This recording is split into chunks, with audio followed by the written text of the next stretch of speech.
దేవుని పరిశుద్ధ నామమునకు మహిమ కలుగునుగాక.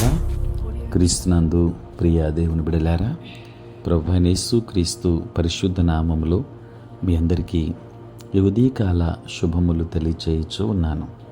ఈ దినమంతయు మీకు మీ కుటుంబమునకు దీవెనకరముగాను ఆశీర్వాదకరముగాను దేవుడు అనుగ్రహించాలని మీ కొరకై ప్రార్థిస్తూ ఉన్నాను. నేటి దినము కొరకు ఏర్పాటు చేయబడిన దేవుని వాక్యము అపోస్తలుడైన పౌలు కొలొస్సీలకు రాసిన పత్రిక 3వ అధ్యాయం 5-6 వచనములు. కావున భూమి మీదనున్న మీ అవయవములను అనగా జారత్వమును, అపవిత్రతను, కామాతురతను, దురాశను, విగ్రహారాధనైన ధనాపేక్షను చంపివేయుడి. వాటి వలన దేవుని ఉగ్రత అవిధేయుల మీదికి వచ్చును.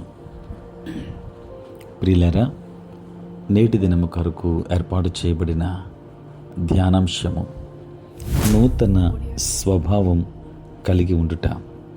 ప్రియులారా, క్రైస్తవ జీవితం కేవలం విశ్వసించుటతోనే ముగిసిపోయేది కాదు.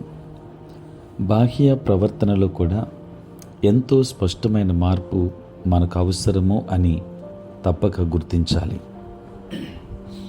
అవయవములను అంటే ఇక్కడ భ్రష్ట స్వభావాన్ని గురించి దేవుని వాక్యం బోధిస్తుంది.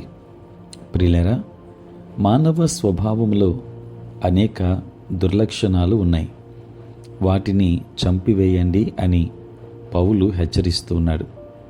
యేసు ప్రభువారు నీ కుడి చెయ్యి నిన్ను అభ్యంతరపరిచిన ఎడల దాని నరికి నీ యొద్ద నుండి పారవేయము అని చెప్పారు. అనగా దుర్లక్షణాలు క్రైస్తవ జీవితము నుండి ఎలా తొలగించబడాలో వివరించబడింది. జారత్వము, అపవిత్రత, కామాతురత, దురాశ, ధనాపేక్ష, కోపము, ఆగ్రహము, దుష్టత్వము, దూషణ, బూతులు, వీటన్నింటినీ క్రైస్తవుడు కలిగి ఉండకూడదు. అయినా నేటి విశ్వాసులు చాలామంది ఇంకా ఇట్లాంటి చెడు లక్షణాలు కలిగి జీవించటం వారు క్రీస్తులో లేరు అని చెప్పడానికి సాదృశ్యంగా కనబడుతుంది. ప్రియులారా, మనం పైన ధ్యానించినటువంటి లక్షణాలు, చదువుకునేటువంటి వాక్య భాగములో ఉండేటువంటి లక్షణాలు మనం కలిగిన వారమైతే మనం కూడా క్రీస్తులో లేని వారమే. వాస్తవానికి మనకు పుట్టుకతో ఇలాంటి లక్షణాలే ఉంటాయి. వీటినే పౌలు ప్రాచీన స్వభావం, దాని క్రియలు అని వ్రాస్తున్నాడు. వీటిని విడిచి దేవుని స్వరూపము అనగా నవీన స్వభావము ధరించుకొనుట అవసరం. ప్రియులారా, ఈ రీతిగా జీవించాలి అంటే మరలా మనం ఏ సంస్కృతి నుండి వచ్చామనేది ఏమాత్రం ప్రాముఖ్యం కాదు. నూతన స్వభావం మనము తప్పనిసరిగా కలిగిన వారై ఉండాలి. అప్పుడే దేవుని బిడలముగా దేవుని ఆశీర్వాదాలు పొందుకుంటాం. దేవుడు మిమ్మును మీ కుటుంబాన్ని దీవించునుగాక. ఆమేన్. ప్రార్థన. పరిశుద్ధుడు అయిన తండ్రి, ప్రేమ కలిగిన ప్రభువా, మీ పరిశుద్ధ నామమునకు వందనాలు, స్తుతులు, స్తోత్రాలు చెల్లిస్తున్నాము నాయన.